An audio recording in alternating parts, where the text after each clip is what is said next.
The world called it a plague and closed the book on its victims, leaving them as living statues in silent hospital wards. The doctors saw empty shells. But what if the cure wasn't in a medical textbook, but in a piece of jazz music? What if a message, a complex chemical diagram, was being transmitted from a mind the world had pronounced dead? This is a story about a truth that was drawn in the air, a horrifying secret the establishment would do anything to keep buried. The year is 1926. In the long, sterile quiet of the Bethnal Green Hospital ward, time itself seems to have frozen. The air is thick with the scent of antiseptic and rain, and the only sound is the relentless, metronomic ticking of a large clock on the wall, a cruel reminder of the moments that pass, unlived, for the souls within. The ward is a gallery of the lost, a collection of living statues left in the wake of the great silent epidemic, Encephalitis Lethargica.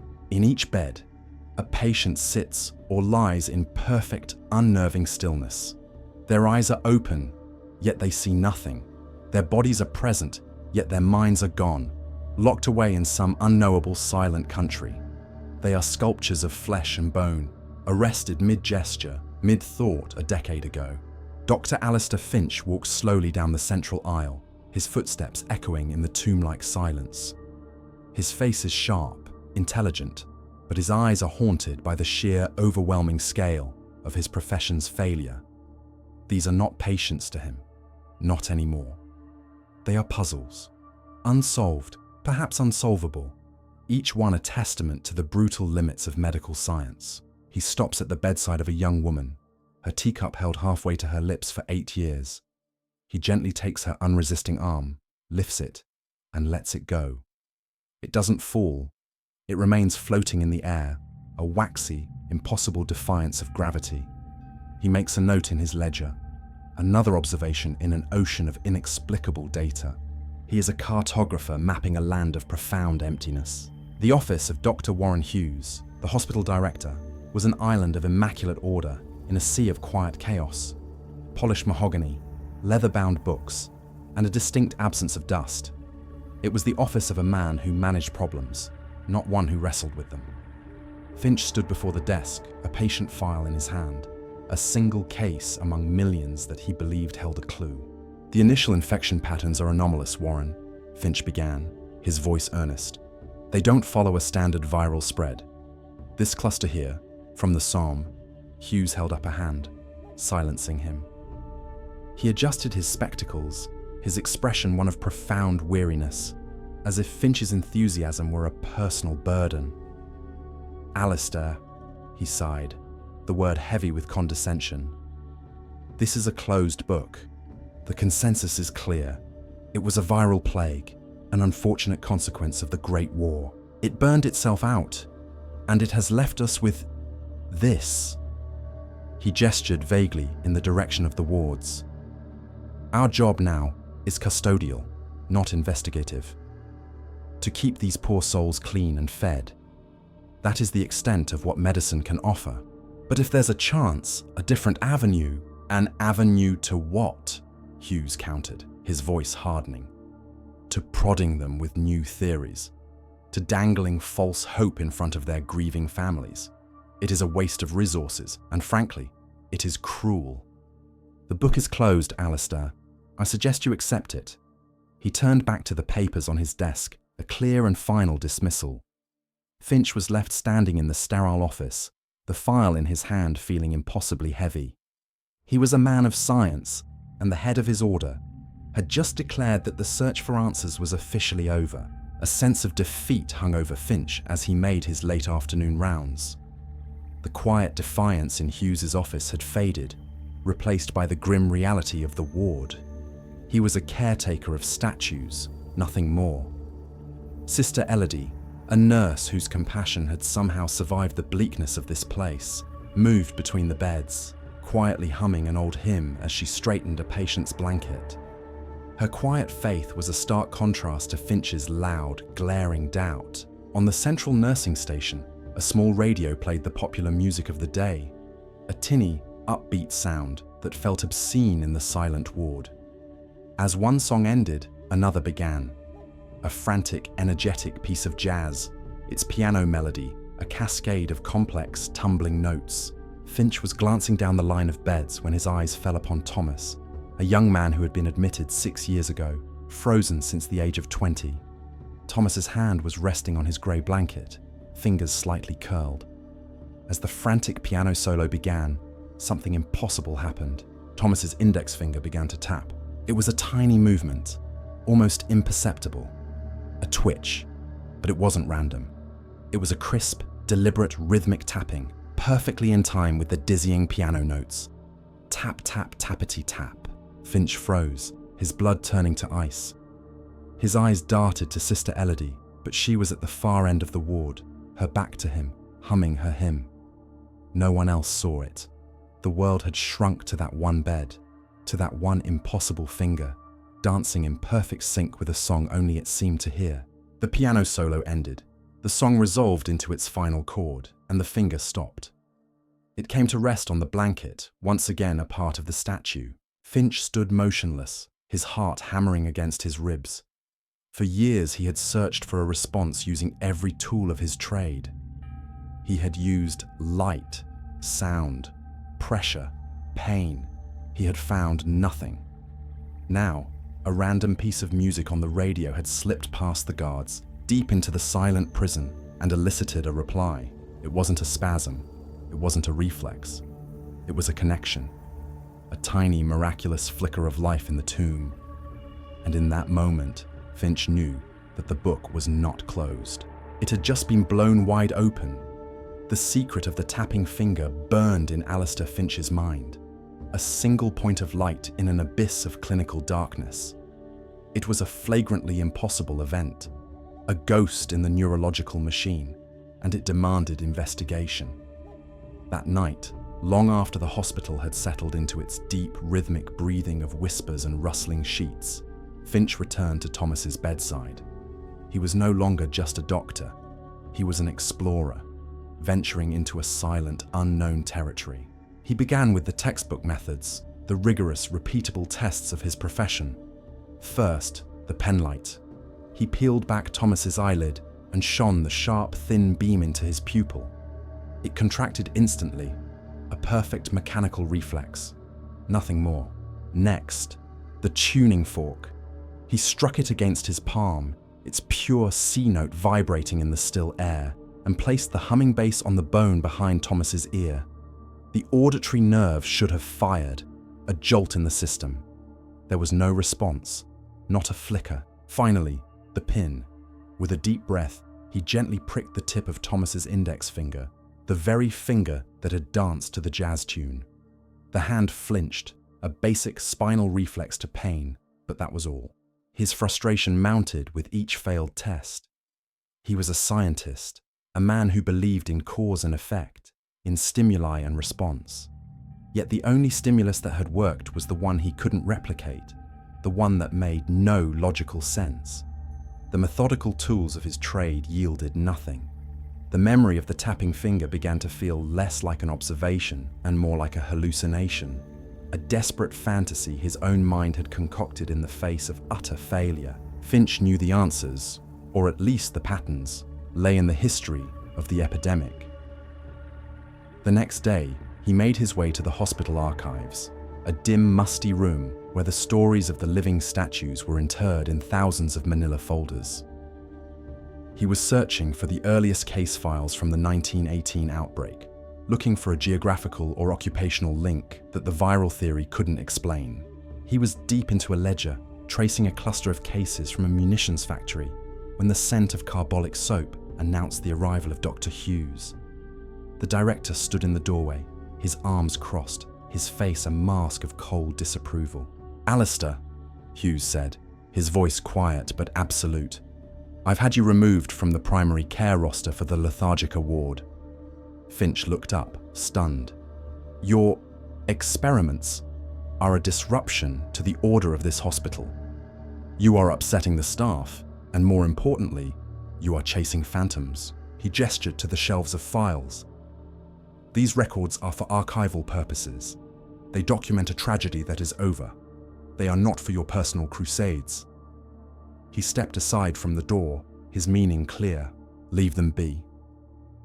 The confrontation was a quiet execution. Hughes wasn't just expressing disapproval. He was locking down the data, officially barring Finch from the very information he needed to test his burgeoning, half-formed theory. Legally unable to enter the ward as a physician, Finch now observed it from the doorway, an exile in his own hospital. He watched the nurses go about their duties, moving with a practiced, almost hopeless efficiency. Sister Elodie, noticing him there, came over, her hands tucked into the pockets of her apron. "He closes the books, but he doesn't sit with them," she said, her voice a low murmur. Her gaze drifted over the silent, frozen figures in the beds. "He doesn't see what I see." Finch looked at her intrigued. "What do you see, sister?" "Patterns," she replied. "Small things. They seem calmer when it rains. The air gets heavy, and something in them settles." Finch's scientific mind immediately catalogued explanations: barometric pressure, humidity. "And the music," she continued.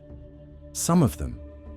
Their breathing gets deeper when we play the old hymns on the chapel organ. Not the new music on that radio, the old ones, the ones with the deep notes." Finch was instinctively skeptical of any religious explanation, but his mind snagged on one detail: a specific musical link. The radio had triggered Thomas. The organ soothed others. It wasn't just sound, it was a particular kind of sound, a key. He thanked her, a new, unconventional line of inquiry opening in his mind. He was being fed clues not from medical journals, but from the quiet, empathetic observations of a woman of faith. That night, the ward was darker and quieter than ever. Finch slipped through the doors like a thief, a hand-cranked phonograph clutched in his hand. Sister Elodie stood watch at the far end of the hall, a silent co-conspirator. Finch walked to Thomas's bed and placed the phonograph on the nightstand. His hands trembled slightly as he selected the record, the same frantic jazz piece from the radio. He placed the needle on the shellac. The tinny, scratchy music filled the vast, silent room, a cheerful, syncopated sound that felt like a desecration. Finch held his breath, his eyes locked on Thomas's motionless hand. For a long, agonizing moment, nothing happened.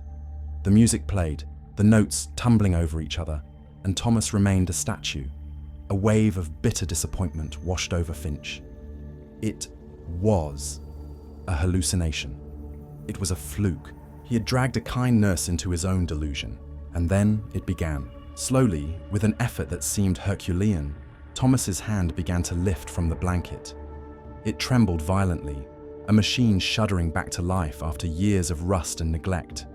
His fingers, thin and pale, extended. In the air before him, he deliberately, painstakingly, began to trace a shape. It was a crude, geometric form, a hexagon, with a series of lines branching off one side. It looked like a child's drawing of a spider or a strange broken star. Finch stared, mesmerized, his heart pounding in his chest. It was a message, a coherent, deliberate transmission from a mind that the world had pronounced dead. The song reached its final crashing chord, and as the last note faded, Thomas's arm dropped, boneless, back onto the bed. He was a statue once more. Finch stared at the empty space where the drawing had been, a look of awed, terrified disbelief on his face. He had made contact, and he had no idea what had just been said. The crude, geometric shape haunted Alistair Finch. It was a ghost that had followed him from the darkened ward into the cluttered confines of his small office. He had meticulously redrawn it on a chalkboard, the strange hexagon with its branching lines, a piece of impossible art from a silent world. For days, he had stared at it, a symbol suspended between meaning and madness. His desk was a chaotic battlefield of ideas, strewn with books on neurology, psychology, and even ancient symbology, as he tried to force the drawing into a framework he could understand. Was it a memory, a dream, a religious icon? And then, in the deep quiet of the night, surrounded by the ghosts of failed theories, he had a profound realization. It came to him with the force of a physical blow. He had been trying to understand the why. Why did the music work? Why that shape? He had been looking for a reaction. But what he had received from Thomas was not a reaction. It was a transmission. He grabbed a rag, his movements sudden and electric. He was not a doctor stimulating a patient. He was a cryptographer who had just received the first fragment of an enemy code. The living statues were not empty shells. They were prisoners of war, and one of them was trying to smuggle out a message. He wiped the chalkboard clean of all his medical notes, of every neurological theory. In the cleared space, above the strange symbol, he wrote a single new heading in bold letters: decode. In that moment, his entire world shifted. He was no longer trying to heal them. He was trying to listen. His new mission required new data, forbidden data. Armed with a heavy brass key provided by a sympathetic Sister Elodie, Finch let himself into the hospital archives late that night. He moved like a shadow through the dusty aisles, the scent of decaying paper thick in the air. This was a direct violation of Dr. Hughes's orders, a career-ending act of defiance, but he no longer cared. Hughes saw these files as the final chapter of a closed book. Finch saw them as the prologue to a mystery that was just beginning. He pulled the folders he had been denied, the records of the first wave of victims from 1918. He wasn't looking for medical anomalies anymore. He was looking for biographical patterns. For hours he worked under the dim glow of a single desk lamp, his fingers smudged with ink and dust. He cross-referenced names, dates, and hometowns, building a secret geography of the plague. And then he found it, a pattern Hughes had either missed or dismissed, a cluster of a dozen cases, all soldiers who had served in the same muddy, waterlogged sector of the Western Front. Then another, 18 women, all of whom had worked at the same munitions factory in East London, a factory notorious for its poor ventilation and chemical runoff. The connections were too clear, the geographic links too tight to be a coincidence. This wasn't the signature of a random airborne virus. This was the signature of a place. The disease wasn't just in the people. It was in the world they had inhabited. Finch's office was now an investigation room. A large map of Europe was pinned to the wall, a spiderweb of red yarn connecting the case clusters he had discovered. He stood before it with Sister Elodie, whose quiet observations had become as crucial as any medical text.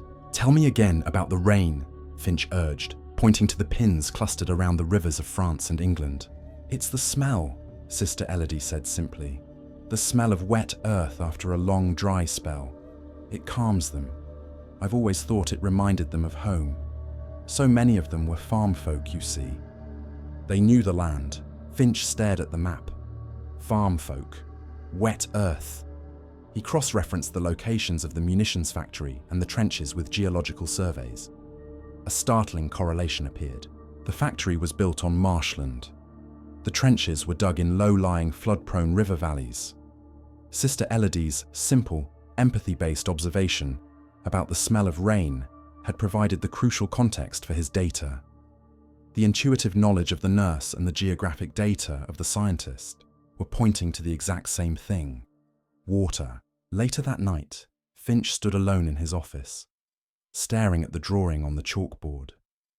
He had tried to see it as a map, as a symbol, as a letter. Nothing worked. It remained stubbornly meaningless. He slumped into his chair, exhausted, rubbing his eyes. He thought of his university days, of the long, tedious hours spent in chemistry lectures, a world away from the complexities of the human brain he had chosen to study. He thought of organic chemistry, of the endless diagrams of molecules. His eyes snapped open. He looked at the hexagon on the board. It wasn't just a shape, it was a ring, a benzene ring. His heart began to hammer in his chest. With a trembling hand, he picked up a piece of chalk. He slowly, carefully, redrew the shape, but this time he drew it not as a picture, but as a scientific diagram. The hexagon, the branching lines. It was crude, a drawing from a mind and hand ravaged by illness, but it was unmistakable to his trained eye. It was a partial diagram of an organophosphate molecule. His blood ran cold. Organophosphates were a new, terrifying class of chemical compounds, developed in secret laboratories during the war for use as nerve agents. He backed away from the chalkboard, a gasp escaping his lips. He finally understood the message from the silent world. The epidemic wasn't a virus. It wasn't a plague that had swept the globe. It was a poisoning. Alight with the fire of his discovery, Finch burst into Dr. Hughes's office without knocking. He threw a folder onto the polished mahogany desk, the crude drawing of the molecule facing up. "It's organophosphate poisoning, Warren," Finch declared, his voice ringing with the frantic energy of a man who had just solved the crime of the century. "Not a virus, a chemical, from the nerve agents developed in the war. Thomas drew the molecule for me. He's been telling us the answer for years." Hughes stared at the drawing, then at Finch, his expression hardening from disbelief to a cold, controlled fury. "A molecule, drawn by a catatonic. Alistair, have you lost your mind? The clusters, the factories, the trenches, it all lines up. It lines up with nothing," Hughes shot back, his voice rising. "This is insane. A conspiracy theory born of desperation. Thousands of people contracted this illness. Housewives in Vienna, children in Madrid, farmers in the countryside, miles from any battlefield or factory. Are you suggesting a secret cabal went on a tour poisoning half of Europe? Or do you truly expect me to believe that a ghost in your ward is drawing chemical diagrams for you?" He stood up, his authority an almost physical force in the room. "You are fabricating a fantasy to make a name for yourself from a tragedy. You are unwell. Consider your position at this hospital terminated. I will see to it your license is reviewed by the board. Now get out." He pointed to the door, his judgment absolute and final. The scientific establishment had spoken, and it had not just rejected the theory, it had excommunicated the theorist. Finch sat in his office, a cardboard box half filled with his personal effects on the floor beside him. The elation of his discovery had curdled into the bitter taste of defeat. He packed his books, his framed diplomas, the relics of a life that was now over. Hughes's words echoed in his head. He was right about one thing, a fatal flaw in Finch's grand theory: the sheer scale of the epidemic. The numbers were too vast, the geography too wide. It couldn't all be direct exposure. He felt like a fool. He had solved one piece of an elegant puzzle, only to find it didn't fit into the much larger, impossible picture of reality. He had lost his job, his reputation, and likely his entire career, all in service of a brilliant, beautiful theory that didn't hold up to the most basic scrutiny. He had chased a ghost, and it had led him off a cliff. He was staring blankly at the wall when a soft knock came at the door. Sister Elodie entered quietly, her face etched with concern. In her hands, she held a single patient file. "I know he forbade it," she whispered, her act a quiet defiance of Hughes's tyranny. "But I thought you should have this." She placed the file on his desk. "This is Lily. She was admitted last year, lived on a small farm her whole life, never left the county. Her case never made sense with the others. It didn't fit the pattern." She gave him a sad, compassionate smile and left before he could protest. Finch stared at the folder. It was meant as a gesture of kindness, a final piece of the puzzle she thought he might need. But to Finch, it felt like the final nail in his theory's coffin. A farm girl, untouched by the war, miles from any factory, a lifetime away from the trenches of France. This single file didn't just challenge his theory, it obliterated it. Lily was the living proof that he was wrong, dejected, ready to abandon the last vestiges of his broken hypothesis. Finch idly flipped open Lily's file. He was meant to be leaving, but some morbid curiosity made him look. He scanned the intake notes, the standard medical history, the litany of failed treatments. It was the same sad, familiar story. Tucked in the back of the file, he found a handwritten letter, creased and tear-stained, from the girl's father. It was a desperate, rambling plea to the doctors, written a year ago. He described his daughter's descent into silence, her vibrant life freezing into a statue. He listed everything she ate, every place she went, searching for a cause. And then Finch saw it. A single, parenthetical sentence. A minor detail in a father's litany of grief. "I swear, doctor," the man had written, "we've had nothing but trouble since the well water started tasting of metal after the spring rains washed the factory muck from the river downstream in 18. Finch froze. The words seemed to lift off the page, glowing with an impossible significance. Downstream. His mind exploded with the force of the revelation. It wasn't direct exposure. Of course it wasn't. It was the water table, the organophosphates, the chemical poisons from the munitions factories and the battlefields didn't just stay in the ground. They were leaching, washed by the rain into the streams, into the rivers, into the groundwater, contaminating the wells for hundreds of miles. That's how it reached Lily on her quiet farm. That's how it reached the housewife in Vienna and the child in Madrid. The virus wasn't airborne. It had spread silently, invisibly, through the very arteries of the earth. His theory wasn't wrong. It was just far, far too small. The revelation about the water table had reignited Alistair Finch's purpose. He was no longer a disgraced doctor. He was a man in possession of a terrible and essential truth. But truth without proof was just another conspiracy theory. As two stony-faced security guards escorted him across the hospital grounds, his mind raced. He needed evidence, hard, undeniable data.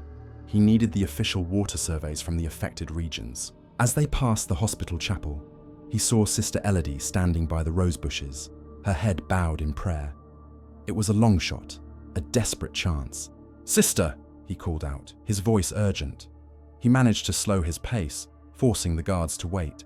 "I know how it spread. It wasn't contagious. It was in the water, leaching from the battlefields, runoff from the factories. It was in the wells, the rivers." Her eyes widened as she grasped the horrifying scale of his implication. "Dear God," she whispered. "I need proof," Finch pressed, his voice a low, hurried whisper. "Old city records, water board surveys from 1918, 1919. Do you have any idea where they might keep such things?" She thought for a moment, her brow furrowed. "The administration files," she said finally. "The old ones, before the new wing was built. They keep them in the sub-basement of the West Wing. It's been locked for years, a place of forgotten things." She slipped a small rusted key from a chain on her belt. "This is for the old utility access. It will get you in the side door. Be careful, Doctor. There are ghosts down there other than the patients." It was the final key, a tool of faith to unlock a scientific truth. The sub-basement was a tomb of buried history. The air was cold and thick with the smell of damp earth and decaying paper. A single bare bulb cast long, dancing shadows down an aisle of ceiling-high shelves, each one laden with dusty, string-bound ledgers and document boxes. Finch moved frantically down the aisle, his footsteps echoing in the oppressive silence. He blew dust from faded labels, his eyes scanning for any mention of municipal works or water surveys. It was a needle in a haystack of forgotten bureaucracy. Upstairs, his presence had not gone unnoticed. An orderly had reported seeing the dismissed doctor speaking with a nurse and then disappearing toward the old West Wing. Dr. Hughes, furious at Finch's blatant defiance, dispatched hospital security with a simple order: find him and remove him from the grounds, by force if necessary. Down in the archive, Finch heard the distant clang of a door opening on the floor above, followed by the heavy tread of approaching footsteps. The clock was ticking. His hands moved faster, tearing at string bindings, pulling down heavy boxes that sent clouds of dust into the single beam of light. He was digging through the forgotten history of the establishment, searching for the truth they had buried and ignored. The footsteps were closer now, echoing down the stone staircase. Just as the figures of Dr. Hughes and two security guards appeared at the far end of the long, dark aisle, Finch's fingers brushed against a cardboard box, its label barely legible under a thick coat of grime. Metropolitan Water Board, 1919 Surveys. With a surge of adrenaline, he tore the box open, his hands instantly covered in soot. He pulled out a thick, heavy ledger and ripped it open on top of a stack of boxes. He flipped through the brittle pages, his eyes scanning the columns of handwritten figures. Water purity, turbidity, pH levels. All normal. Then he turned a page and found it. It was a survey for the water supply of London, dated for the months immediately following the end of the war. His eyes widened. A massive, off-the-charts spike in arsenic, and more tellingly, several unclassified chemical markers. It was the proof, the smoking gun. He held the open ledger up like a shield as Hughes and the guards bore down on him. "You called it a virus, Warren," Finch said, his voice ringing with the absolute power of vindication. "A tragedy of nature." He jabbed a finger at the damning column of numbers. This was not a tragedy. It was an industrial atrocity. Hughes stared at the numbers in the ledger, his face paling. The figures were stark, undeniable, and they shattered the entire foundation of his medical certainty. The silent epidemic wasn't a mystery. It was a crime scene. Months later, the laboratory was bright, clean, and filled with the quiet hum of new equipment. Dr. Alistair Finch, now the director of a well-funded toxicological research institute, reviewed a new treatment protocol. It was based not on virology, but on chelation therapy, a slow, arduous process of cleansing the body of heavy metals and chemical poisons. It was working. For the few surviving Encephalitis Lethargica patients, it was a slow dawn after a decade of night. He opened a letter that had arrived that morning. It was from Sister Elodie. Tucked inside was a simple folded piece of paper. He opened it. It was a pencil drawing, childlike in its simplicity, but profound in its meaning. It was from Thomas, the patient whose tapping finger had started it all. He had regained some limited motor control in his hands. The drawing was of a bird, flying free from an open cage. Finch smiled, a genuine, weary smile. He carefully pinned the drawing to the wall above his desk. It was a quiet monument to the souls he had helped liberate. He had found the answer in science, but he had found the path to that science through a piece of music, a nurse's intuition, and a message drawn in the air by a ghost. His worldview was forever expanded. He was a better scientist because he had finally learned how to listen.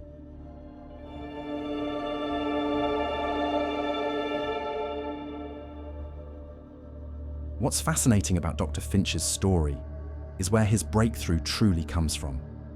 He is a man of science, of course.